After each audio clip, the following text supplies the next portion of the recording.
Allah adalah nama ilah lain, nama sesembahan bangsa Arab penduduk negeri Mekah. Jadi dari mana dasar abang mengatakan semua nabi-nabi dari Israel atau orang Yahudi menyembah oknum yang sama itu Allah? Itu nggak mungkin, Bang Juma. Bang Juma itu bermimpi. Salam satu Tuhan.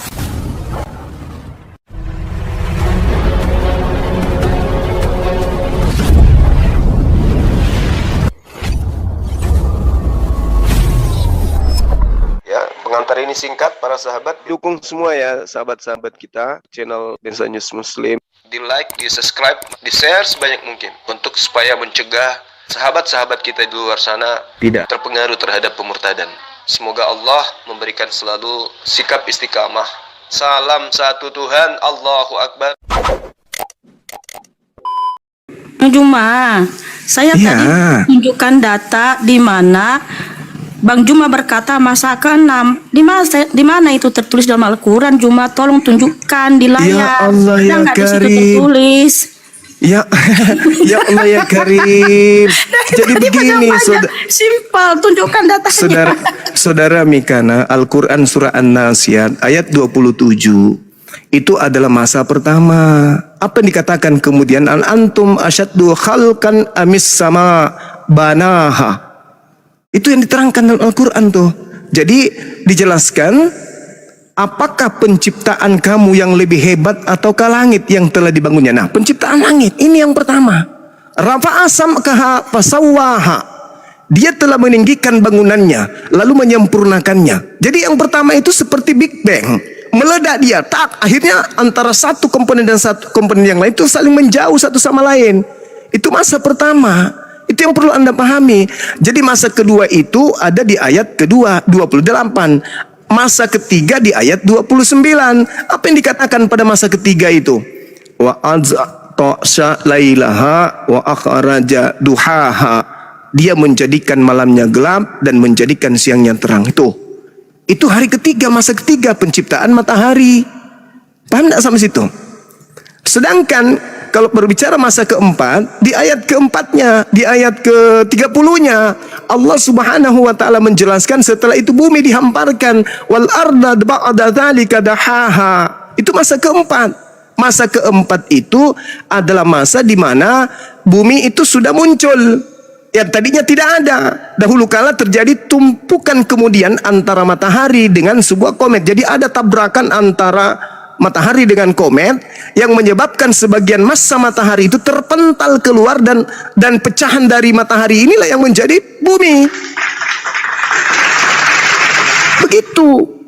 Jadi adanya ledakan besar inilah yang menyebabkan kemudian terpisah-pisah antara satu dengan yang lain sehingga menjadi komponen-komponen yang terpisah. Pluto, Mars, Jupiter, dan juga bumi. Nah, kita sekarang berada di bumi. Itulah yang diterangkan dalam Al-Quran pada masa keempat. Masa kelima, ayat ke-31. Di situ dikatakan adanya evolusi yang terjadi di bumi.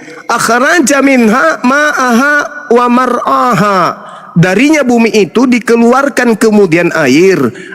Jadi bumi ini mengeluarkan air dan menyediakan tempat penggembalaan. Itulah yang disebut evolusi. Dari tidak ada air menjadi air. Di sanalah tumbuh-tumbuhan. Karena adanya unsur ini, itu masa kelima. Masa keenamnya, setelah itu terjadi sudah ada tumbuh-tumbuhan, sudah ada ikan di lautan, ada burung di daratan, barulah manusia diciptakan. Bukan manusia dulu, baru kemudian kelaparan, setelah kelaparan diciptakanlah kemudian tumbuh-tumbuhan, diciptakanlah kemudian ikan. Enggak, semua sudah disiapkan dulu, baru manusia hari ke-6. Itu Al-Quran menjelaskan itu. Seperti itu. Tapi kalau kok sekali lagi, kalau Anda minta keterangan, itulah hari pertama, itulah hari kedua. Oh tidak, karena ini bukan cerita manusia. Ini firman Allah yang harus ditelaah dengan ilmu. Bukan dengan seperti terjemahan itu. Nah, sedangkan dalam kitab Kejadian, matahari lebih dulu, siang dan malam lebih dulu, baru ada matahari. Kalau di Islam enggak. Kalau di Islam matahari itu bersamaan dengan cahayanya. Makanya dikatakan bahwasanya terciptanya matahari itu pada hari di mana Allah mengatakan masa. Tidak seperti di tempat Anda itu dikatakan sebagai apa ya? Itulah Allah melihat yang terang itu baik, maka diciptakan terang. Jadilah terang. Kemudian jadilah gelap. Nah, mataharinya nanti di hari keempat. Gimana itu? Kalau di Islam, matahari itu diciptakan pada masa ketiga, bersamaan dengan adanya siang dan malam. Nah, kalau di Kristen siang dan malam lebih dulu, mataharinya nanti hari keempat kalau nggak salah. Gimana itu ceritanya? Ada siang malam, matahari nggak ada. Bisa nggak itu, Saudari Mikana? Oke, Bang Juma, simpel pertanyaan saya, tapi dari tadi Bang Juma tidak menunjukkan data. Tapi nggak apa-apa kalau nggak tunjukkan data. Oke, yang kedua, bukti Al-Quran validasi surah bahwa Allah itu An-Nasyr. pencipta.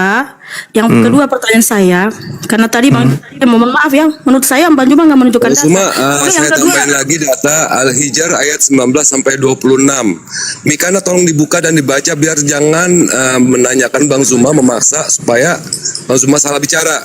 Bang Zuma sesuai dengan ayat Al-Hijr ayat 19 sampai 26. Ingat itu? Iya, Tanah silakan terjadi itu buka dan dikarenakan bacakan, Bang. evolusi alam. Oke? Bukannya kami itu bukannya kami nggak tahu, kami tahu semuanya di sini. Kami mendengar kata Bang Zuma di sini. Betul Bang Zuma, lanjutkan Bang Zuma. Dan ingat ya Mikana, di ayat ke-19 sampai ke-26 kamu telaah di situ dan tidak ada kesalahan Al-Qur'an. Tidak ada manusia diciptakan setelah alam semesta ini belum jadi. Terang sebelum ada, manusia sudah ada. Kan lucu ini. Ya. Tolong ditelaah ayat Al-Hijr surat ke-15 ayat ke-19 sampai ke-26. Kamu teliti di situ, setelah itu silakan tanya lagi Bang Zuma. Silakan Afdal Akina. mohon maaf iya. Bang Udin, bisa tunjukkan datanya Al-Hijr tadi? Ada nggak di situ tertulis Allah menciptakan manusia masa ke-6? Min salsalin di situ dikatakan diciptakan dari tanah ayat yang ke-26. Sebentar Bang, izin. Bang Mikana nih maunya gimana? Di open cam gitu, tunjukin datanya layar gitu di layar. Iya, dibacakan dong, tunjukin ayatnya. Kan sudah kalau dibacakan sudah sama Gurunda Bang Juma tadi sama Bang Ada Udin ditunjukin di layar, ada nggak di situ tertulis? Ya, tunjukkan layar. Oke, kalau mau tunjukkan bisa tunjukkan, bisa loh. Kalau Bang Juma suruh open cam saya open. Iya, silakan dibuka aja ayat suci Al-Qur'annya. Silakan. Jadi Mau Al-Hijr atau An-Nasyat itu sama aja sih. gini Mikana, saya kasih analogi Mikana ya. Kalau kita pindah ke rumah, kalau pindah rumah pasti siapkan rumahnya dulu ya kan, siapkan rumahnya dulu, tempatnya baru, tujuannya, jalannya, baru kita pindah. Sama seperti Allah. Allah menciptakan manusia itu kebutuhan manusia dulu baru diciptakan, baru manusia. Saya sangat setuju, Manusia Bang. dulu Saya sangat setuju. diciptakan. Tapi Ini siapa kalau Simon? Ini setuju, Kristen apa Islam? Sabar. Ini Simon ini Kristen apa Islam? kalau setuju, Islam. kalau setuju Hah? kenapa Kamu beriman Islam? kepada kitab Kejadian? Mu'alaf beliau, mu'alaf. Enggak, pendeta Simon. Oh, mualaf. Oh, pantas. Karena panggil-panggil Allah sih. Ya, silakan tunjukkan datanya, Bang. Tuh, Surat berapa Gurunda? An-Nasyat, kita ambil An-Nasyat atau Al-Hijr. An-Nasyat di ayat 27 Nasyat. sampai ayat 33. Sebentar, surat ke berapa tuh ya?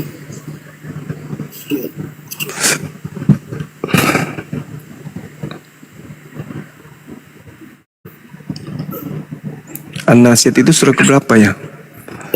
Sebentar.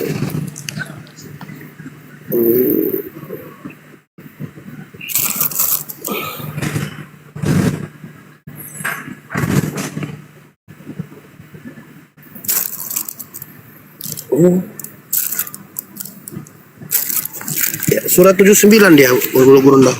Iya, ditunjukkan aja. Ayat ke berapa Gurunda? 27 sampai 33. Sorry, 27 ya.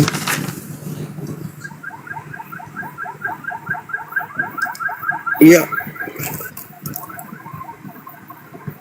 Benar nih ya, Bang Juma ya? Iya.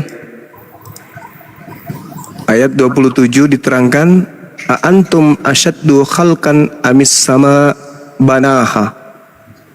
Apakah penciptaan kamu yang lebih hebat atau ke langit yang telah dibangunnya. Tuh, langit dulu tuh yang dicipta kemudian oleh Allah. Di masa yang pertama, masa di mana periode ini pertama kali terbentuk dari ledakan besar yang disebut Big Bang. Dan itu ilmu pengetahuan tidak menolak itu. Dari ledakan besar ini kemudian terbentuklah awan debu atau dukhan dalam Al-Quran. Ketika dukhan ini apa istilahnya ya, berkondensasi sambil berputar dan memadat, maka disitulah kemudian terbentuk unsur hidrogen, di mana unsur hidrogen sendiri inilah yang menumpuk sehingga kita mengatakan ini adalah langit. Nah, terbentuknya helium atau reaksi inti sebagai atom hidrogen dalam ilmu IPA yang pernah kita pelajari, inilah yang kemudian yang dikatakan oleh manusia bumi sebagai langit hari ini, yang lebih tinggi gitu. Yang juga di dalam kitabnya orang Yahudi dikatakan, apakah benar Tuhan akan diam di bumi, sesungguhnya langit yang meliputi seluruh langit pun tidak akan dapat memuat engkau. Nah, langit yang dimaksud di sini itulah yang dikatakan nama Al-Quran sebagai dukhan, lapisan-lapisan awan debu yang kemudian menebal sehingga terdapat unsur hidrogen di dalamnya. Seperti itu. Itu hari pertama. Terus hari kedua, ayat 28. Rafa asam kaha pasawaha, meninggikan bangunannya. Jadi antara benda-benda itu terpisahnya antara bumi dengan langit dan planet-planet yang lain yang tadi menjadi materi baru ketika terjadi benturan antara matahari dengan komet itu. Jadi dikatakan bahwa proses pengembangan dan penyempurnaan di dalam Al-Quran yang ditunjukkan tadi, An-Nazi'at ayat 28 ini, ketika dikatakan Allah meninggikan bangunan, itu memberi pemahaman kepada kita dalam ilmu sains bahwa alam kita ini itu mengembang, galaksi-galaksi saling menjauh, dan langit yang tadinya menyatu itu semakin meninggi. Sedangkan di dalam Al-Quran surah An-Nazi'at ini kata menyempurnakan itu memiliki arti bahwa alam kita ini tidak semata terbentuk, melainkan sebuah proses evolusi atau evolutif. Apa itu? Berfase dia, berepisod atau bertahap. Itu. Jadi tidak sekaligus, meskipun dikatakan dalam Al-Quran innama amruhu idza arada syai'an ayaqula lahu kun fayakun, tapi semuanya itu berproses dia penciptaan alam semesta ini karena mencapai kepada titik kesempurnaan. Nah, pada saat titik sempurna itu terakhir kali, barulah diciptakan manusia ini. Seperti itu. Nah, kalau di kitab Kejadian ada tumbuh-tumbuhan, mataharinya nggak ada. Itu tertolak oleh akal, ilmu sains, nggak bisa. Tertolak oleh sains. Nah, mataharinya nanti hari keempat. Gimana ceritanya? Hari ketiga sudah ada bibit-bibit tumbuhan, sudah tumbuh-tumbuhan. Tapi belum ada matahari. Kemudian dikatakan di hari kedua ada cakrawala. Ada cakrawala sudah nampak di langit. Kemudian sudah ada siang dan malam. Tetapi matahari belum ada. Di hari pertama bahkan sudah ada terang. Gimana itu? Sudah ada terang di hari pertama, tetapi matahari nanti di hari keempat. Ini sulit. Amburadul ya Bunda ya. Lagi ini ceramahnya ya. Bang Zuma. Sulit diterima itu. Lagi nggak ceramahnya ini. Bukan ceramah, kita mengurai ini ilmu. Ini materi lama soalnya. Pertanyaan saya tapi nggak bisa jawab pakai data gitu. Tunjukkan pakai data gitu. Mikana saudari surat Al-Hijr ayat ke-19 sampai ke-26 dibaca dulu, baru boleh tanya Bang Zuma lagi, gitu loh. Dibaca dulu aja ya. Iya, tadi yang dibaca itu ada nggak di situ Allah menciptakan manusia masa ke-6? Ayat ke-19 sampai 26 itu sesuai dengan penjelasan Bang Zuma. Bang Zuma nggak keluar dari Al-Quran, betul itu semua. Di ayat Al-Hijr ayat 19 sampai ke-26. Al-Hijr itu surat ke-15. Tolong dibaca dulu, baru Anda bertanya. Kalau orang bertanya setelah dia membaca itu lumrah.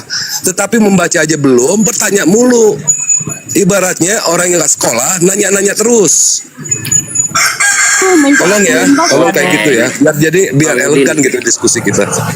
Maklum Ya dibacakan aja datanya, biasa Bang. gitu.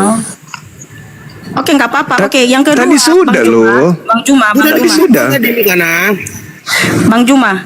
Kalau Ya. betul Allah itu pencipta, siapa lagi nabi yang mengkonfirmasi bahwa Allah itu pencipta? Lah, Selain Muhammad. ya Allah ya Karim. Seluruh nabi mengatakan bahwa Tuhan itu pencipta alam semesta, Khalik, sang Khalik itu pencipta. Sang Khalik itu Mana pencipta. lagi yang mengatakan bahwa Allah itu pencipta selain Muhammad? Allah Subhanahu wa taala menjelaskan di dalam Al-Qur'an, "Isqala lahu rabbuhu aslim, qala aslamtu lirabbil alamin." Ini ucapan siapa? Ini ucapan Nabi Ibrahim alaihissalam. Aku berserah diri kepada Allah, Tuhan seluruh alam. Al-Qur'an surah Al-Baqarah ayat 131. Isqala lahu rabbuhu aslim, qala aslamtu lirabbil alamin. Aku Nabi Ibrahim berserah diri kepada Allah, kepada pencipta alam semesta. Lalu kemudian keturunannya bagaimana? Keturunannya mengatakan, Qulu amanna billah wa ma unsila ilaina wa ma unsila ila Ibrahim wa Ismail wa Ishaq wa Yaqub wal asbati wa ma utiya Musa wa Isa. Ma utiya nabiyuna min rabbihim la nufarriqu baina ahadin minhum wa nahnu lahu muslimun. Keturunan daripada Nabi Ibrahim itu semuanya menyembah kepada pencipta alam semesta yang saya katakan tadi di ayat sebelumnya, bahwasanya Nabi Ibrahim berserah diri aslamtu li rabbil alamin, kepada Tuhan pencipta alam semesta. Nah, Tuhan yang pencipta alam semesta inilah yang kemudian disebut oleh Al-Qur'an, alhamdulillahi rabbil alamin, segala puji bagi Allah Tuhan semesta alam. Itu. Nah, wujudnya bagaimana? Tidak bisa kita sampaikan wujudnya Tuhan itu bagaimana. 2 Samuel 7:22, tidak ada yang serupa dengan Tuhan. Tidak ada. Tidak ada yang serupa dengan Tuhan. Bang Juma, tadi Ya. Bang Juma bilang Ibrahim. Apakah Ya. Al-Quran itu tulisan Nabi Ibrahim? Oh, jadi Nabi Muhammad sallallahu alaihi wasallam itu datang kepadanya Roh Kudus mengajarkan tentang berita-berita gaib yang pernah terjadi. Nabi Muhammad tidak melakukan penyelidikan. Nabi Muhammad buta huruf, dia nggak ngerti bahasa Ibrani, dia ngerti bahasa Yunani, bahasa Aram. Seketika bahasa gaib, berita gaib datang kepadanya berupa ilham, berupa wahyu. Apa yang sampai kepadanya itu yang disampaikan. Terlepas benar atau tidaknya, kitalah manusia yang sekarang ini yang penuh dengan ilmu pengetahuan, dengan alat yang canggih untuk meneliti Al-Quran ini benar apa tidak. Termasuk tentang kejadian 6 masa tadi. Kalau Nabi Muhammad itu bukan Nabi, dari mana Nabi ku tahu tentang proses penciptaan ini? Nabi Muhammad tidak membaca kitab Kejadian. Dan kalaupun Nabi Muhammad menyusun Al-Quran berdasarkan kitab Kejadian yang dimiliki oleh orang Kristen, maka Al-Quran juga akan salah, karena tidak mungkin ada siang dan malam, matahari belum ada. Nah, sedangkan yang disifati, yang diajarkan oleh Nabi Muhammad yang tadi saya jelaskan, tidak ada sama sekali tabrakan antara masa pertama, kedua, ketiga sampai ke-6. Berbeda dengan kitab Kejadian. Inilah kemudian saya katakan, bagaimana mungkin seorang Nabi Muhammad 1400 tahun silam bisa mengetahui tentang hal-hal tersebut, sedangkan tak ada materi di sana yang bisa digunakan sebagai alat. Berbeda dengan Imperium Romawi, berbeda dengan peradaban orang Yunani, Mesir, India. Mereka jauh lebih dulu beradab dalam ilmu peradaban pengetahuan dibandingkan orang bangsa Arab, disebut bangsa jahil. Malah orang Yahudi menyebutnya bukan bangsa, bukan umat, tapi orang yang buta huruf, orang yang jahil, orang-orang Arab itu. Tapi dari sana kemudian muncul cahaya yang menerangi ilmu pengetahuan sehingga seluruh alam semesta itu matanya terbelalak. Kok bisa Nabi Muhammad tahu ini? Seperti itu, Saudari Mikana.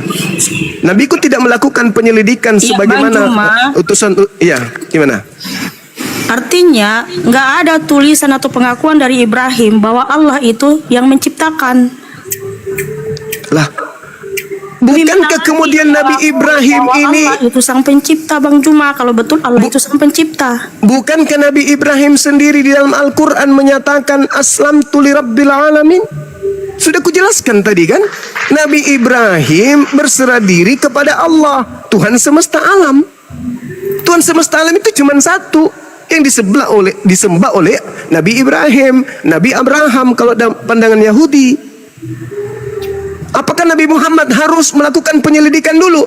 Sedangkan Nabi Muhammad tidak mengetahui siapa itu Nabi Ibrahim, siapa itu Nabi Musa, siapa itu Nabi Isa, apa itu Torah, apa itu Injil.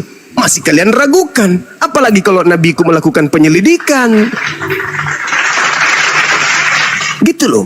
Sedangkan kalau di kitab saudara kan melakukan penyelidikan, tapi salah semua. Gimana dong? Oke, Bang Juma, pertanyaan saya simpel. Siapa lagi Nabi yang mengakui bahwa Allah itu sang pencipta selain Muhammad?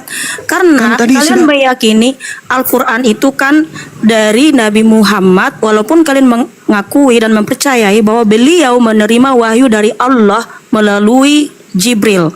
Tetapi pertanyaan saya, ini kan dari satu nabi yang kalian akui nabi kalian. Nah, pertanyaan saya, ada lagi nggak nabi yang lain yang mengakui dan menuliskan dalam satu kitab bahwa Allah itu sang pencipta? Kalau hanya dari satu orang, patut dipertanyakan. Tapi kalau Oke. dari satu orang, pasti sah dan benar. Nah, pertanyaan Oke. saya, siapa lagi nabi yang mengakui bahwa Allah itu sang Oke. pencipta? Baik, kitab kami itu cuma satu, Saudari Mikana, Al-Quranul Karim. Am kuntum syuhada is hadar Ya'qubal maut is qala li banihi ma ta'buduna min ba'di qalu na'budu ilahaka wa ilaha abaika Ibrahim wa Ismail wa Ishaq ilaha wahida wa nahnu lahu muslimun. Apakah kamu menjadi saksi saat maut akan menjemput Yakub? Ketika kemudian Yakub berkata kepada anak-anaknya, apa yang kalian akan sembah sepeninggalku wahai anak-anakku? Mereka anak-anak Yakub kemudian menjawab, kami akan menyembah Tuhanmu, Tuhan nenek moyangmu, yaitu Tuhan Nabi Ibrahim, Tuhannya Nabi Ismail, Tuhannya Nabi Ishak, yaitu Tuhan yang Maha Esa, dan kami berserah diri kepadanya. Jelas kok. Apa masih perlu kami belajar kitabnya agama lain? Enggak perlu. Quran kami sudah lengkap. Nabi-nabi terdahulu menyembah kepada pencipta langit dan bumi yang dikatakan ilaha wahida, Tuhan yang satu, yaitu yang ahad. Kami tidak perlu lagi kitab-kitab lain. Mau ada pengakuan dari nabi-nabi lain, ya itu urusan di luar agama kami. Kami beriman kepada Quran, bahwa para nabi sebelum Nabi Muhammad sudah menyatakan diri kepada keturunan mereka. Mereka menyembah kepada Allah, ilaha wahid, wa nahnu lahu muslimun. Dan mereka semua adalah muslim. Kan itu real. Apakah Yesus menyembah kepada hakikat pencipta langit dan bumi? Ya, Rabbus samawati wal ardh. Apakah Yesus menyembah kepada yang maha suci? Ya, subhanahu wa ta'ala. Apakah dia menyembah yang maha tinggi? Ta'ala, betul. Apakah dia menyembah yang maha suci? Jelas. Al-Quddus, yang merajai. Al-Malik, pasti dia menyembah yang maha raja. Nah, kami menyebutnya Allah. Mereka mungkin menyebutnya Hashem, atau menyebutnya Elohim, atau menyebutnya Yotevave, atau menyebutnya Adonai, atau mungkin mereka menyebutnya Yahweh. Wallahu alam bisawab. Yang pasti kami menyadari bahwa Al-Quran mengajarkan Tuhan yang kami sembah adalah Tuhan yang disembah Yakub dan anak-anaknya, yang disembah Nabi Ibrahim dan anak-anaknya. Terlepas saudari saya mau percaya, ya silakan. Tidak percaya, la ikraha fiddin, tak ada paksaan. Yang pasti, andaikan saja Nabi Muhammad Panjang lagi, Bang Juma. Ya silakan. Masih panjang lagi. Silakan. Bang Juma Silakan. kebanyakan ceramah. Iya, Yang ditanya kebiasaan. apa, jawabnya apa. Yo, silakan. Bang Juma, artinya nggak ada bukti validasi Bentar, bahwa izin Mikana, nanti ditanya balik ya. Nah, sementara tadi Bang Juma mengatakan bahwa Yakub menyembah Allah. Yakub itu bangsa mana, Bang Juma? Yakub itu anak dari Ishak. Iya, bangsa mana dia Yakub itu? Mesopotamia kayaknya. Saya tidak ngerti dia bahas Yakub itu bangsa berubah mana. nama menjadi Israel. Nah, Iya tahu kalau di itu. mana literasi dari Israel Yakub menyembah Allah? Lah, jadi Tuhan yang Maha Esa itu siapa rupanya? Allah itu Maha Suci. Literasi dari Allah Israel itu Maha bahwa Tinggi. Yakub menyembah Allah. Lah, gimana Loh, ceritanya? tunjukkan datanya kalau Yakub orang Israel menyembah Allah. Oke. Coba Anda lihat di dalam Yesaya 5 nomor 16. Yesaya 5 nomor 16. Yang mereka sembah itu subhanahu wa ta'ala. Maha Suci Maha Tinggi. Kami menyebutnya Allah, mereka menyebutnya apa? Hashem. Jelas itu. Oh, jadi di situ ada Allah. Lah Allah itu Tinggi Maha Suci itu kan gelar, bukan proper name. Yes. Itu jabatan sifatnya. Ya, betul. Kalau Allah kan, betul Allah kan sekali. nama diri. Allah kan nama diri, proper name. Oke, saudariku Mikana. Di mana Kalau di Anda situ Nabi Yakub menyembah Allah karena Allah itu proper name sesuai bahasa Arab. menyembah ilah yang maha ahad, ilaha wahidah. Kami umat Islam diperkenalkan namanya dengan nama Allah. Orang-orang terdahulu mungkin mereka menyebutnya Elohim, tetapi dalam kaidah Islam Allah sudah menyatakan diri, memilih orang-orang Yahudi, memilih Bani Israel. Di dalam Al-Quran sudah dijelaskan bahwa Allah telah memilih mereka, 12 suku dari Bani Israel. Al-Quran surah Al-Ma'idah yang menjelaskan itu. Artinya bahwa ketika kami dituntut, di mana orang Yahudi menyebut Tuhan mereka dengan sebutan Allah, kami tidak menemukan di dalam kitab mereka kata Allah. Di dalam kitab mereka kata Allah itu kami tidak temukan. Kenapa Bang Juma mengatakan Yakub menyembah Allah, sementara Nah, sekarang permasalahannya kitab saya mengatakan 28, itu. 16 Yakub itu menyembah Yahweh, bukan Ya, kitab Allah. saya mengatakan menyembah Allah. Walaqad akhadallahu mitsaqa bani Israil wa ba'atsna minhum 12 naqiban wa qala Allah inni ma'akum. Nabi Muhammad diberitakan, wahai nabiku, sebelum aku mengutus engkau, aku dulu pernah memilih Bani Israel. Dulu pernah aku mengangkat 12 pemimpin di antara mereka. Lalu aku berkata kepada mereka, inni ma'akum. Itu iman kami. Kata Quranku, Allah pencipta langit dan bumi dulu pernah memuliakan, pernah mengangkat, pernah kemudian menyanjung Bani Israel. Tetapi mereka mengingkari perjanjian-perjanjiannya dengan Tuhan kami, sehingga Allah kami murka kepada Bani Israel. Nah, sekarang Anda mengatakan nih, mana di dalam kitabnya orang Yahudi disebut Allah? Sekali lagi saya katakan, kalau Anda mencari di dalam kitabnya orang Yahudi hari ini, kami tidak menemukan itu. Lalu apakah kemudian gugur iman kami? Tidak, karena iman kami Al-Quran, bukan kitab Tanakh, bukan perjanjian lama. Mereka kemudian bisa menyebutnya Hashem, silakan, itu iman mereka. Tapi kami menyebutnya Allah. Ketika mereka mengingkari, tidak ada kok dalam kitab kami sebutan Allah itu nggak ada kok. Ya sudah, berarti Tuhanmu Tuhanmu, Tuhanku Tuhanku. Lakum dinukum waliyadin, kan gitu. Tetapi yang pasti kami beriman. Walaqad akhadallahu mitsaqa bani Israil wa ba'atsna minhum 12 naqiban wa qala Allah inni ma'akum. Dulu aku benar-benar mengambil perjanjian dengan Bani Israel.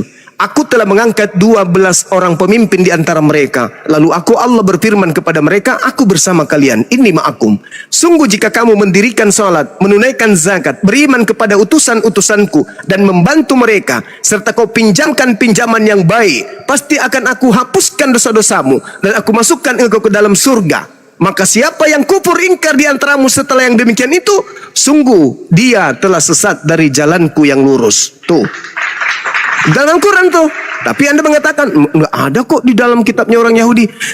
It's okay, tidak masalah. Itu kitabnya mereka, kitabnya kami, kitabnya kami. Bang, izin bang, Kan begitu. aku pernah baca bang, ya pernah ngobrol-ngobrol dengan AI. Kalau Nabi Ibrahim itu di dalam Taurat perjanjian lama, Tuhan memperkenalkan dirinya sebagai Al-Sadai atau yang Maha Kuasa. Seperti Tuhan kita, ada kan nama Tuhan kita sifatnya adalah Maha Kuasa. Iya, betul, seperti betul. itu bang. Iya, makanya orang-orang, cuman kita nggak mau masuk ke dalam. Sebenarnya teman-teman saya Yahudi itu mengakui bahwa Yod-Heh-Vav-He itu adalah Allah, dan Yod-Heh-Vav-He itu bukanlah nama, tapi itu adalah hanya gelar. Yod-Heh-Vav-He. Nah, kemudian dalam Islam, ketika Nabi Muhammad itu datang, Al-Quran ini diwahyukan untuk seluruh umat manusia termasuk Bani Israel. Al-Quran surah Al-Ma'idah ayat 15. Ya ahlal kitab. Apa maksudnya? Wahai Bani Israel, qad ja'akum rasuluna yubayyinu lakum katsiran mimma kuntum tukhfuna minal kitab wa ya'funa an katsir. Qad ja'akum minallahi nur wa kitabum mubin. Wahai ahli kitab. Nah, dipanggil tuh orang yang pernah diwahyukan Torah, Zabur, Injil kepada mereka. Sungguh Rasulku Nabi Muhammad telah datang kepada kalian. untuk menjelaskan banyak hal dari isi kitab suci yang kamu sembunyikan. Tuh. Dan membiarkannya sebagian untuk tidak dijelaskannya. Sungguh telah datang kepadamu cahaya, yaitu Nabi Muhammad, dan kemudian kitab suci yang menjelaskan, yaitu Al-Quran. Yahdi bihi man ittaba ridwanahu subulas salam wa yukhrijuhum minaz zulumati ilan nur biizni wa yahdihim ila siratal mustaqim. Dengan Al-Quran itu aku Tuhanmu menunjukkan kamu wahai ahli kitab kepada jalan yang aku ridai, yaitu jalan keselamatan, dan aku Tuhanmu mengeluarkan dari berbagai kegelapan menuju kepada cahaya dengan izinku, dan menunjukkan kepada kalian jalan yang lurus dengan Al-Quran. Jadi orang Yahudi yang dulu diberi kitab diseru oleh Tuhanku untuk menuju kepada Islam. Al-Quran surah Al-Ma'idah ayat 15 ayat 16. Itu yang ada dalam Islam. Jadi ketika saudari saya mengatakan, loh orang-orang dulu kok tidak mau manggil ini? Ya, itu karena Anda menggunakan kitab mereka. Tapi kitab saya memberikan konfirmasi bahwa Tuhanku dulu pernah memilih mereka, nenek moyang mereka. Tapi sayangnya nenek moyang mereka itu pembangkang. Dan itu maaf, di dalam Ulangan 34 Musa pun menerangkan itu. Sedangkan aku masih ada sama kalian. Kalian sudah menampakkan kemudian kedegilan ketegaran tengkukmu kepada Tuhan. Apalagi nanti setelah aku tak ada. Kemudian Yesus juga mengatakan dalam Matius 23 dari data 1 sampai 39. Yesus mengutuk mereka. Engkau adalah keturunan ular-ular. Engkau adalah keturunan ular beludak. Bagaimana mungkin kau melepaskan diri dari hukuman api neraka? Tidak mungkin, kata Yesus. Dan semua ini akan ditanggung oleh angkatan jahat ini. Maka malah Yesus mengatakan di data nomor 3-nya, Matius 23. Iya betul, nomor 3. Nomor 2, nomor 3. Bang Juma, jangan curhat. Bukan curhat. Saya mengatakan yang sebenarnya karena tertulis di kitab saudara. Yesus mengatakan orang Farisi, ahli kitab, ahli Taurat sudah menduduki kursi Musa. Jangan kau mengikuti mereka. Dengarkan ucapan mereka, tapi jangan kau ikuti perbuatan mereka. Kenapa? Karena mereka hanya mengatakan tentang Taurat, tapi mereka tidak mempraktekkan. Yeremia 8:8, pena palsu telah membuat Taurat itu menjadi palsu, menjadi rusak. Nah, Al-Quran dong yang harus kami jadikan acuan. Sekarang kalau kami minta, mana kitabnya Nabi Musa? Ada yang bisa menunjukkan? Tidak bisa. Ada yang menunjukkan kitab Injil yang Yesus ajarkan? Tidak ada. Mazmur, kitabnya Daud, ada yang bisa menunjukkan? Tidak ada. Cuman terjemahan, dari terjemahan kita nggak tahu dari mana. Validnya bagaimana? Siapa yang memiliki otoritas untuk mengatakan itu benar, itu salah? Sedangkan Al-Quran, dari sejak Nabi Muhammad diwahyukan Al-Quran sampai hari ini, tervalidasi. Legitimasinya jelas. Seperti itu, Saudari Mikana. Lanjut. Juma, pertanyaan saya cuma simpel 2 tadi, gak ada satupun data yang abang tunjukkan. Lalu apa bukti validasinya kalau Allah itu sang pencipta? Kebanyakan bang Juma malah ceramah dan juga singgung-singgung kitab saya terjemahnya AI. Oke, Saudara Mikana. Begini, kalau kita melihat pertanyaan Anda ini, Anda menginginkan kemudian Al-Quran itu harus sama seperti yang ada di dalam. Itu tujuan saya, karena saya orang berakal. Terus pasti saya harus cari tahu dong, apa bukti validasinya kalau Allah itu yang menciptakan. Lah, pencipta langit dan bumi itu kan sang Khalik. Kan Khalik, pencipta langit dan bumi kan itu sudah pasti Tuhan. Dan Tuhan yang menciptakan langit dan bumi ini, kami menyembahnya. Namanya Allah. Orang Yahudi menyembah pencipta langit dan bumi. Mereka menyebutnya Yod-Heh-Vav-Heh. Sama-sama kami menyembah pencipta langit dan bumi. Sekarang antara Yahudi, Islam, ada nggak berbeda dalam hal penyembahan kepada objek yang kami sembah? Nggak ada. Cuman penamaan. Mereka bahasa Ibrani, kami bahasa Arab. Wa min qablihi kitabu Musa imama wa rahma. Wa hasa kitabu musaddiqul lisanan Arabiyyah. Yunziral ladina zalamu wa busyra lil muhsinin. Sebelum Al-Quran telah ada kitab Musa sebagai imam, sebagai anutan, sebagai penuntun dan rahmat. Al-Quran ini yang datang kepadamu Nabi Muhammad adalah kitab yang membenarkan kitab-kitab sebelum Al-Quran ini. Datang kepadamu dalam bahasa Arab untuk memberi peringatan kepada orang-orang yang zalim dan memberi kabar gembira kepada orang-orang yang muhsin, yang menggunakan akal. Al-Quran datang kemudian dalam bahasa Arab. Sedangkan kitab-kitab terdahulu datang kepada kaumnya masing-masing dalam bahasa kaumnya masing-masing. Nah, sedikit. Kalau kami nih menyembah hakikat yang tak serupa dengan makhluk, orang Yahudi menyembah hakikat yang tak serupa dengan makhluk. Di luar makhluk pasti khalik, di luar ciptaan pasti pencipta. Sedangkan mohon maaf, Kristen menyembah anak Maria, ciptaan itu. Itu satu. Yang kedua, orang Kristen mengambil terjemahan kitabnya orang Yahudi.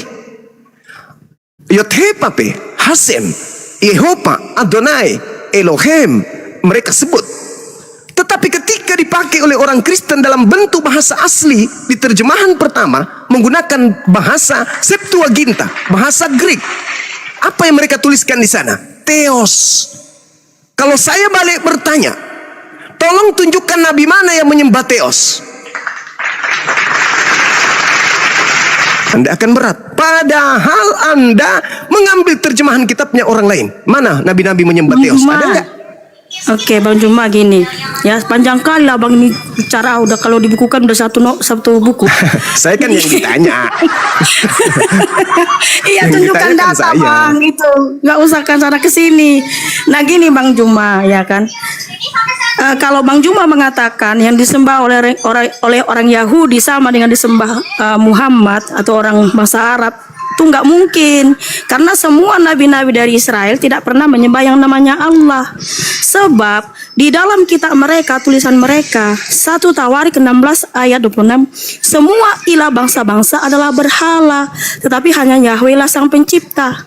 Keluaran 23:13 bahwa tidak boleh menyebut nama ilah-ilah lain, sementara Allah adalah nama ilah lain, nama sesembahan bangsa Arab penduduk negeri Mekah. Jadi dari mana dasar abang mengatakan semua nabi-nabi dari Israel atau orang Yahudi menyembah oknum yang sama itu Allah? Itu nggak mungkin Bang Juma. Bang Juma itu bermimpi.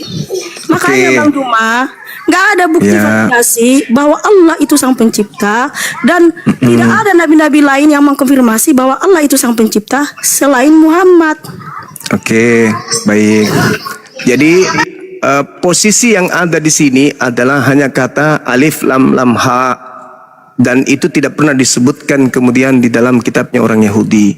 Boleh Anda menolak Saya tidak Allah. pernah sebutkan, mohon maaf, saya tidak bilang tidak pernah sebutkan. Kalau yang kata Allah, kosa kata Allah ada Bang Juma, Yosua 24 ayat 26 dalam bahasa Ibrani, di situ hak Allah. Nah, hak Allah itu deowak, pohon besar. Nggak mungkin orang Yahudi menyembah pohon yang namanya Allah. Oke, Ya kan? baik. Nah, jadi Tapi sayangnya Saudari Mikana, hak Allah di situ itu menggunakan ain, bukan menggunakan alef dalam bahasa Ibrani. tapi bacanya kan hak Allah, bacanya Allah. Bukan, di situ ain yang digunakan, ain yang digunakan Bacanya di situ. Allah, Sorry. Bang. Di situ Kalau- bacanya Allah. Iya, Allah. Artinya Dia menggunakan dewa. Allah. Dia Dewa. menggunakan huruf dalam bahasa Ibrani yaitu ayin. Ayin bukan alef. Kalau alef itu alif. Kalau ayin sama dengan ayin dalam bahasa huruf hijaiyah. Jadi beda. Allah dengan Allah itu berbeda. Nah, itu yang Anda harus pahami. Jadi kalau misalnya saudari saya ini mencari kata Allah di dalam bahasa Ibrani, Anda tidak akan temukan. Betul, Anda akan mengatakan kesimpulan bahwa sembahan orang Arab, orang Islam dan orang Yahudi itu berbeda. Kenapa? Karena soal penyebutan nama. Kita sepakat di situ. Sepakat di situ. Tapi kalau berbicara tentang hakikat, ada nggak yang bisa membantah hakikat Tuhannya yang disembah oleh Nabi Ibrahim, Nabi Ishak, Nabi Yakub, Nabi Ismail, Musa dan Isa? Ada nggak yang bisa membuktikan bahwa hakikatnya berbeda dengan Tuhan yang disembah oleh umat Islam hari ini? Ayo, Cuma ini yang kita disembah berbicara bukan hakikat dulu. Hakikat kok hakikat pula yang disembah. Lah, Bang Juma, orang Israel, semua nabi-nabi dari Israel tidak pernah yang menyembah ilahnya bangsa Arab. Karena apa? Di dalam kitab mereka semua ilah bangsa-bangsa adalah berhala. Nggak mungkin dia menyembah ilahnya bangsa Arab, Bang. Oke. Jadi gini, saudari Mikana, Nabi Muhammad itu datang di abad ke-7. Seakan-akan ketika nabi-nabi Bani Israel itu sesama dengan Nabi Muhammad. Di situ kelirunya Anda. Andai saja Nabi Muhammad sesama dengan nabi-nabi Yahudi, misalnya Nabi Musa turun nih, memperkenalkan kemudian Yod-Heh-Vah-Peh, Nabi Muhammad turun juga memperkenalkan juga Allah. Anda boleh mengatakan seperti itu. Sayangnya, seketika pencipta langit dan bumi selesai berkarya kepada Bani Israel, apakah masih ada karyanya lagi? Nggak ada. Seketika kerajaan diambil kepada bangsa Yishmael, turunlah kemudian wahyu kepada Nabi Muhammad. Anda boleh mengatakan, oh beda. Ingat, yang disebutkan ilah-ilah lain itu yang disembah oleh dewa Athena, oleh orang-orang Athena, oleh orang-orang Roma. Karena yang hidup berdampingan dengan orang-orang Israel itu Bani Edom, orang-orang Barat, orang-orang Roma, orang-orang Yunani. Maka yang dimaksud dalam Ulangan 13 nomor 1, nomor 2, 2, 3 itu adalah dewa-dewanya orang Roma, orang Mesir, orang Yunani. Itu yang dimaksud itu. Sedangkan Paulus datang, kita lihat dalam kisah para rasul. Sabar. Di dalam kisah di dalam kisah para rasul 17, sabar dulu. Kisah para rasul 17 nomor 19, 20, 21, 22, 23 yang diperkenalkan Paulus sampai diajarkan oleh Belanda masuk di Nusantara ini, begitu juga orang Portugis, itu adalah dewa Athena yang disebut Agnostos Theos, yang mereka kemudian sebut setelah Paulus datang dengan sebutan Yesus Kristus. Itu dalil. Jadi saya sering melihat saudari Mikana ini, Yesus itu adalah Yesua adalah Allah atau Yotepapi atau Yahweh. Saya ketawa melihat itu. Kenapa? Karena sebenarnya yang kalian panggil Yesus di gereja itu adalah dewa Romawi. Itulah yang disebut ilah-ilah lain. Sedangkan Nabi Muhammad datang di abad ke-7. Tidak ada lagi Nabi yang datang kepada Bani Israel. Maka ketika dikatakan, akulah Tuhan Israel, akulah Tuhan keturunan Israel, pertanyaan orang berakal muncul. Apakah Tuhannya Yahudi bukan Tuhannya orang Mekah? Bukan Tuhannya orang Indonesia? Bukan Tuhannya orang Jepang? Lagi nih. Tanya dulu. Ketika orang Israel, ketika orang Israel menyembah pencipta alam semesta, apakah Tuhan pencipta alam semesta bukan dia yang menciptakan Mekah? Jawab dulu. Ini gimana nih?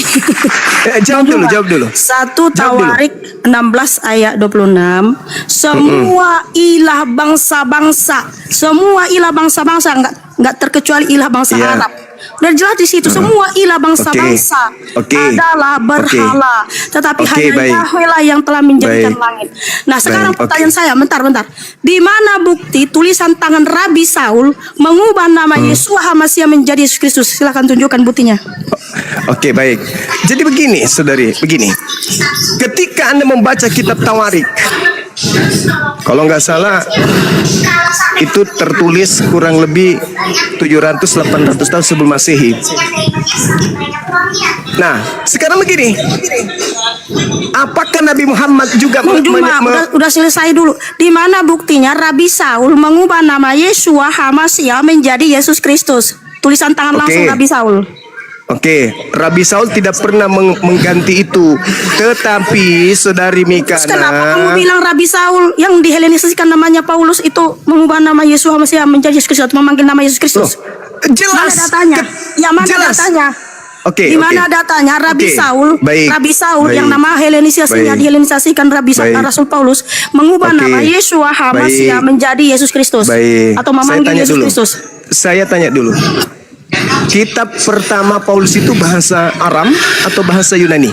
Saya minta tunjukkan datanya. Rabi Saul mengubah atau menyebut nama Yeshua HaMashiach menjadi Yesus Kristus. Saya tanya dulu. Tunjukkan data dong. Kamu membawa narasi itu, kamu harus pertanggungjawabkan narasimu. Pertanggungjawabkan narasimu, Bang.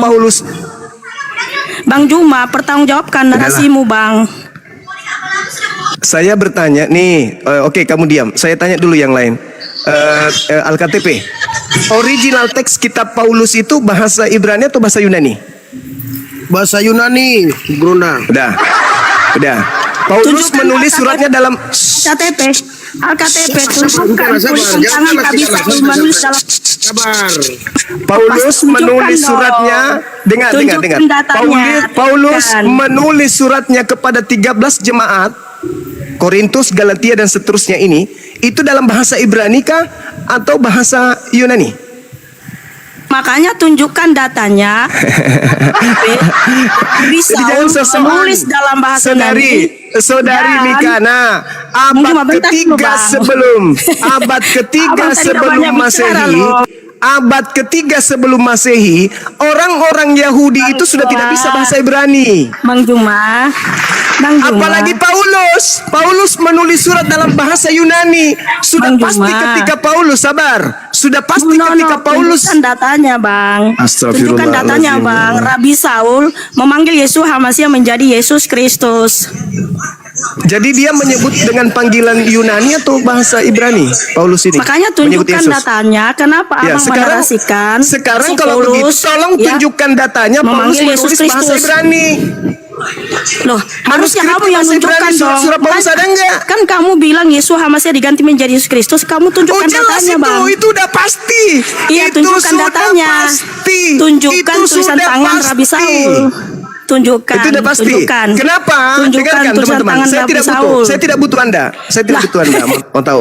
Saya tidak butuh Anda mau tahu atau tidak mau tahu. Yang pasti orang semua pada tahu Bible original teksnya bahasa Yunani, dan tidak mungkin dalam bahasa Yunani ada nama Yosua Hamasia. Sudah pasti Yesus Kristus.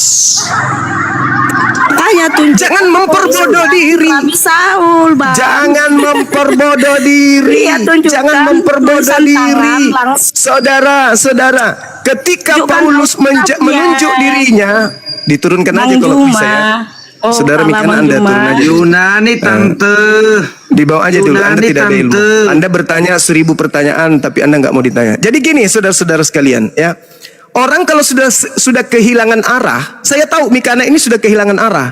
Entah dia mau jadi ateis, entah dia mau jadi agnostik dan seterusnya, atau entah dia mau menjadi muslimah. Dia datang ke sini itu untuk tahu Islam.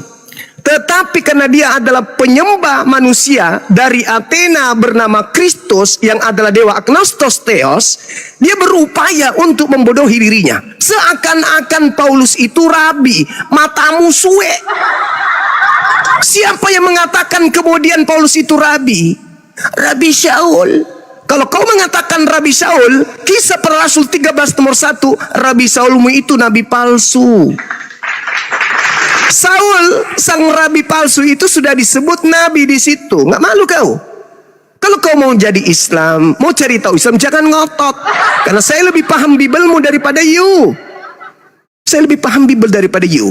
Original teks kitabmu itu, manuskrip tertuanya itu bahasa Greek, Koine, bukan bahasa Aram, apalagi Ibrani. Boro-boro Paulus menulis bahasa Ibrani. Tujuan daripada kitab Tanakh di abad ketiga oleh Ptolemy II diterjemahkan dalam bahasa Septuaginta itu apa? Karena orang-orang Ibrani yang hidup di bangsa asing sudah tidak bisa pakai bahasa Ibrani, sudah tidak ngerti bahasa Ibrani. Bahkan hari ini bahasa Ibrani itu adalah bahasa suci, bahasa sakral yang hanya bisa digunakan ketika mereka membaca kitab mereka. Sehari-hari mereka menggunakan bahasa Aram. Bahasa Ibrani digunakan pada saat mereka hanya ibadah. Harus tahu itu. Pandai-pandaian Paulus ngirim surat ke Roma menggunakan bahasa Ibrani. Pret! Bahasa Yunani aja belum tentu ngerti. Bahasa Ibrani pula Paulus. Paulus menulis bahasa Ibrani untuk siapa? Aku menulis suratku dalam bahasa Ibrani. Untuk siapa? Tuyul. Galatia 1 nomor 15. Aku diutus sebagai rasul kepada non-Yahudi. Terus Paulus diutus kepada non-Yahudi dengan surat bahasa Ibrani. Kurobek juga mulut kau nanti Mikana. Kau kalau mau belajar Islam, lepaskan doktrin. Jangan jadi bodoh permanen. Bedakan ketika engkau masih onyeng dengan kau status belajar. Kau masih sekarang ini kau ada di persimpangan. Karena kau jengkel dengan sesamamu onyeng. Karena antara satu dengan yang lain saling serang satu sama lain. Ada yang mengatakan Yesus Tuhan, ada yang mengatakan bukan Tuhan. Ada yang mengatakan salib karya iblis, ada yang mengatakan tidak. Kau bingung kan? Nah, kalau kamu ingin mencari kebenaran, lepaskan keegoanmu. Tidak mungkin Paulus menulis suratnya dalam bahasa Ibrani kepada orang Roma. Kuclo. Bagaimana mungkin? Uang bahasa Ibrani Yunani aja mereka nggak paham, kok bahasa Ibrani pula mau dikasih. Sedangkan orang-orang Ibrani saja, orang-orang Yahudi saja yang tinggal di tengah-tengah Roma sudah nggak bisa bahasa Ibrani. Ini orang Roma dikirimi surat pakai bahasa Ibrani. Pret! Dasar penipu.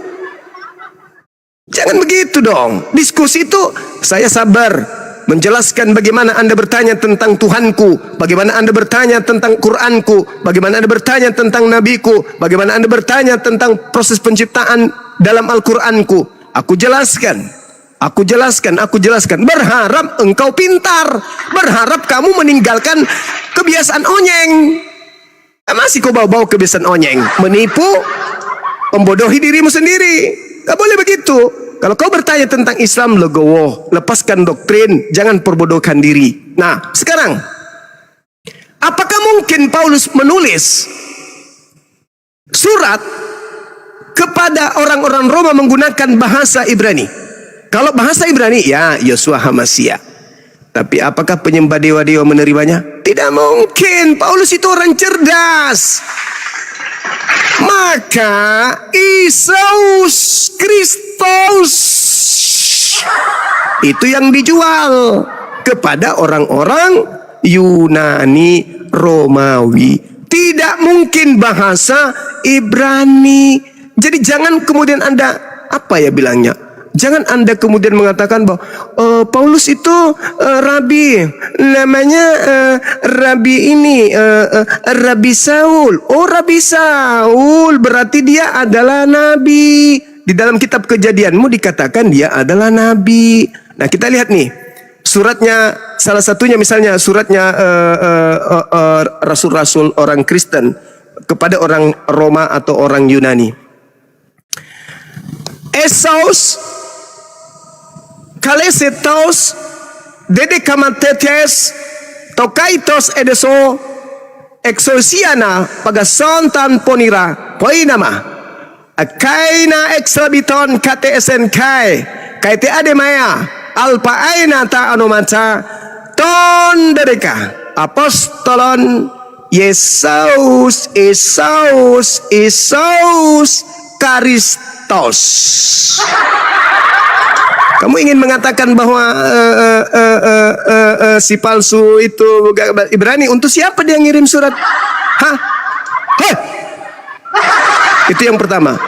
Kemudian yang kedua, tak ada kemudian orang-orang dulu menyebut Allah, malah dikatakan di 2 Tawarik, ilah-ilah di luar. Memang betul termasuk ilah yang kau sembah, yang kau sembunyikan identitasnya hari ini dengan Yeshua. Padahal bukan itu. Kau hanya mengembalikan kepada tradisi lama Yeshua HaMashiach. Tapi kamu itu agamamu berasal juga dari Paulus. Paulus mengajarkan dewa Athena di dalam Kejadian 17. Itu jelas itu. Dewa Athena yang mereka tidak kenal namanya Agnostos Theos diperkenalkan kemudian Paulus dalam nama Kristus Eus. Camkan itu. Jadi ketika kemudian abad ke-7 baginda Rasulullah Muhammad SAW didatangi Roh Kudus. Apa katanya? Bismillahirrahmanirrahim. Iqra bismi rabbikal ladzi khalaq. Bacalah dengan nama Tuhanmu yang menciptakan. Khalaqal insana min 'alaq. Dialah yang menciptakan manusia dari segumpal darah. Iqra wa rabbukal akram. Bacalah dengan nama Tuhanmu yang maha mulia.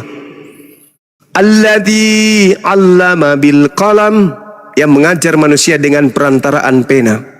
'Allamal insana ma lam ya'lam.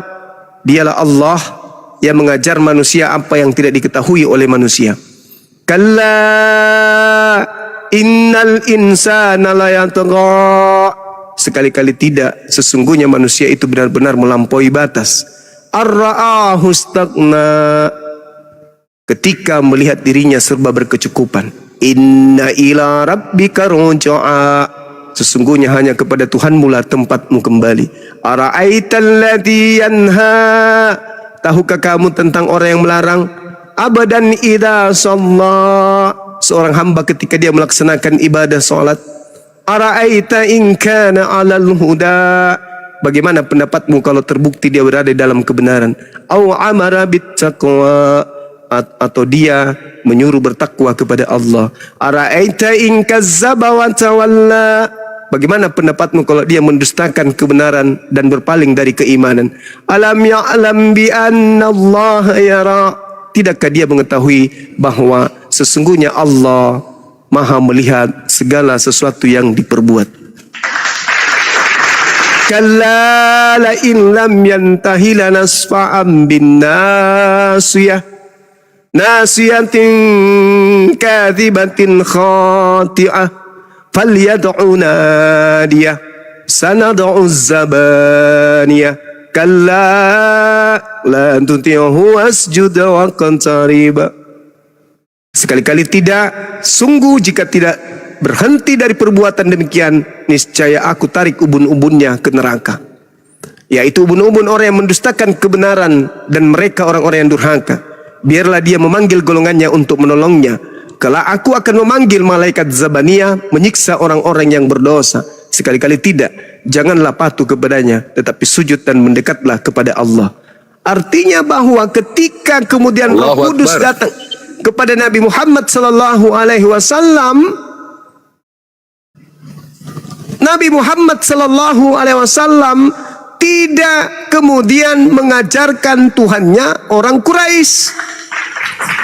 Bahkan Nabi Muhammad menghancurkan berhala-berhala yang disembah oleh orang Quraisy. Cuma kok ngomong-ngomong sendiri sih.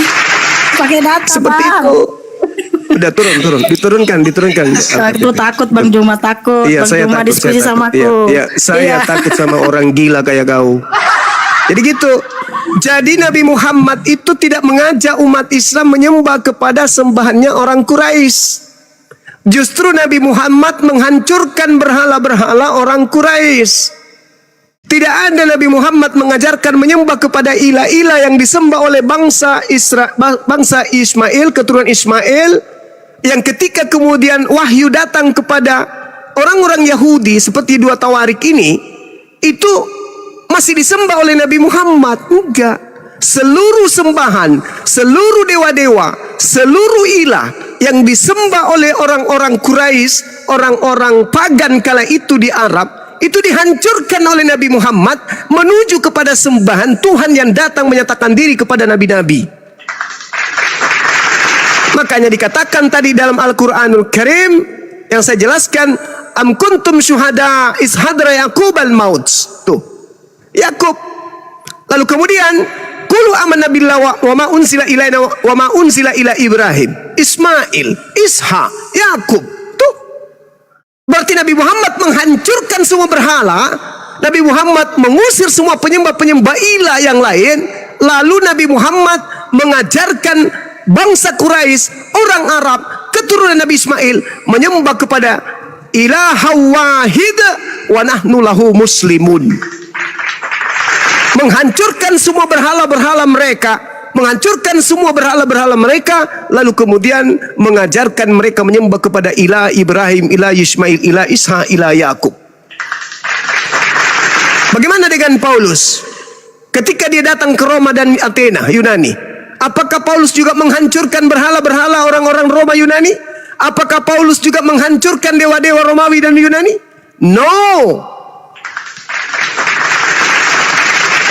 Tradisi-tradisi orang Roma Yunani bahkan sedikit lagi akan diperingati oleh mereka. Sedikit lagi mereka akan peringati. Hari ibadah mereka enggak mereka rubah, malah dilanjutkan. Malah dilanjutkan. Tradisi-tradisi ajaran Roma Yunani malah dilanggengkan hari ini. Malah kalau kita baca 1 Korintus 8 nomor 10, mereka menyembah di kuil berhala. Sampai orang Yahudi menajiskan dan mengharamkan diri mereka masuk ke rumah ibadahnya Mikana. Sampai orang Yahudi meludahi Mikana. Sampai orang Yahudi mengabodasarakan Mikana. Sampai orang Yahudi menganggap Mikana itu asu dan asu. Bahkan orang Yahudi, kalau kita baca Talmudnya berbicara mengenai pengikut Paulus, disebut sebagai binatang. Binatang, bahkan disebut sebagai setan. Bahkan dalam Talmud diharamkan orang Yahudi membaca perjanjian baru. Bahkan dalam Talmud 1 sembahan mereka yang mereka sebut agnostos theos itu diceritakan di dalam neraka direbus dalam tinja yang mendidih. Jadi seperti itu saudara Mikana. Kalau Anda mau belajar Islam, lepaskan dulu doktrin dogma kebodohan Anda, lepaskan dogma jahiliyah Anda, lepaskan dogma doktrin Anda yang pagan itu, bahwa dewa Romawi turun ke bumi menjadi Yesus yang Anda anggap Yesus Hamasiah. Tanggalkan itu dulu, baru kita diskusi. Dan ingat, diskusi itu Mikana tanya jawab, bukan cuman bertanya. Saya tahu kelemahanmu itu tidak bisa ditanya, saya tahu itu. Berbeda dengan kami umat Islam. Alhamdulillah, boleh Anda bertanya 1000 pertanyaan. Tapi ketika kami minta ruang untuk bertanya 1 pertanyaan, tolong dibuka juga ruangnya untuk ditanya. Jangan kerjamu cuman bertanya, tapi tidak mau ditanya. Giliran kamu bertanya, kita menjelaskan, malah kau yang lebih nyerocos lagi daripada kita. Ketika kita menjelaskan, kau bilang kita berdakwah, kau bilang kita ini berkhutbah. Padahal data-data saya sajikan. Mulai dari Anda bertanya tentang penciptaan, saya mencoba untuk bertanya bagaimana proses penciptaan di kitabmu. Kamu menutup diri. Katanya kau hanya ingin belajar. Belajar itu dari mana saja Mikana? Ya. Jadi kalau kau lagi goyang karena terjadi perpecahan di kubuhmu dan guncangan iman yang begitu dahsyat, ya lepaskan egomu. Kamu boleh datang lagi kalau saya live sebentar, silakan kau naik lagi, kau bertanya lagi, tapi ingat, lembutkan hatimu, jangan kau bawa doktrin, jangan kau bawa dogma. Saya tunggu kamu. Oke? Kamu kalau bertanya, lembutkan hatimu, kemudian jangan bawa doktrin dan dogmamu. Masakan kau katakan Paulus itu menulis surat 13 buku dengan menggunakan Yesus Hamasiah? Apa mungkin di tengah-tengah bahasa Yunani muncul Yesus Hamasiah? Apa mungkin? Sedangkan Yotehepape saja, jangan kau menyebut Tuhanmu dengan sembarangan aja, di dalam kitabmu disebut Theos. Sedangkan Theos itu dewa. Bagaimana mungkin nama Yesus kemudian dipertahankan dalam bahasa Ibrani, sedangkan suratnya Paulus itu adalah bahasa Yunani? Apa mungkin? Coba kalau Anda melihat di dalam surat Roma ya. Kita lihat di dalam surat Roma. Apa yang dikatakan oleh Paulus? Dari Paulus, hamba Kristus Yesus, yang memanggil Paulus menjadi rasul. Nah, di situ dalam bahasa Indonesianya disebutkan kata Yesus Kristus.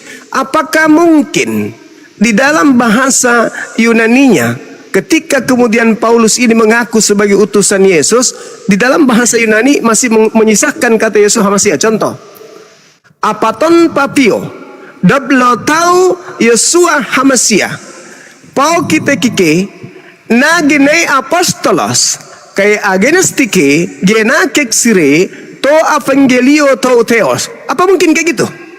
Apa mungkin di tengah-tengah bahasa Yunani ada nama Yesua Hamasiah? Kau jangan menggelikan gitu loh. Jangan kau membuat kita muak. Anda membuat kemudian hukum ilmu pengetahuan tercabik-cabik dengan kebodohan Anda. Jangan. Kami ini Muslim, orang yang menghargai kedudukan ilmu pengetahuan dari manapun sumbernya. Jadi tidak mungkin kemudian Paulus menulis surat dalam bahasa Yunani ini, lalu kemudian nama Yesus itu dalam bahasa Ibrani. Apaton Pavlo dablo tau Yesua Hamasiah. Cie. Pret. Apaton Pavlo daulo tau Yesua Hamasiah. Pret. Kampret. Pemakan kutu Mikana. Yang jelas itu udah pasti bahasa Yunani. Di mana Rabi Shaul menyebut Yesus Mesih menjadi Kristus. Dasar muka kotak. Yang benar apoton Pablo daulo tau Kristo Yesus. Fau kite ke na gene apostolos kay agesti ke gena kerise to evangelio tau theos.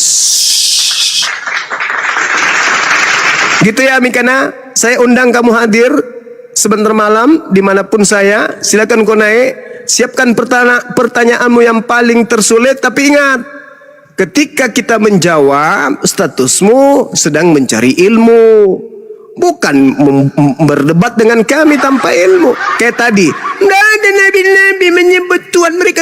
Ya jelaslah, nggak ada.